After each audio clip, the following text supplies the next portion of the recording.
Hasan ngan Hussein cucu di Nabi, anu Mbak Siti Fatimah Zura, syahid di Hussein Selma dalam perang, syahid di Hasan di negeri Tuba. Hasan ngan Hussein cucu di Nabi, anu Mbak Siti Fatimah Zura, syahid di Hussein Selma dalam perang, syahid di Hasan di negeri Tuba. Laila Majnun yang Tuba, Hasan kenal rayuan di Pebaraja, katempo kau hai putih licin ulun kawin dudangan gata, katempo kau hai putih licin ulun kawin dudangan gata. Lezi pola kau dudahan jitem Laila cuken dengeh kerajaan inang ropi lahingan batin raja pizalim pengaruh jiba.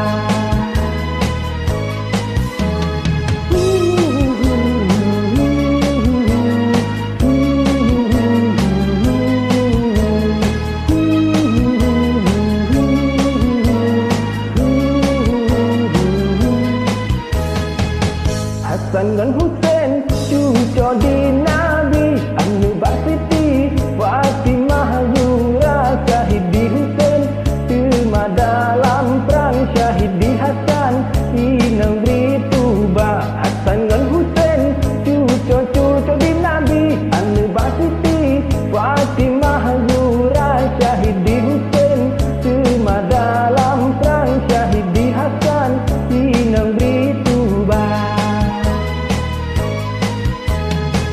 Laila Majnun yang Tuba, Hasan kenal rayuan di Pebaraja, katempo kau hai putih licin ulun kawin dudangan gata, katempo kau hai putih licin ulun kawin dudangan gata.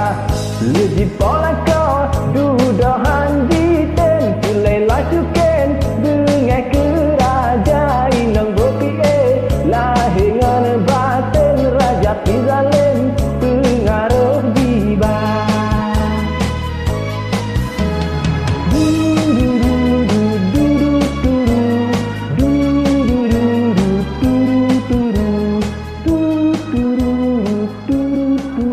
Oke, terima kasih. Assalamualaikum.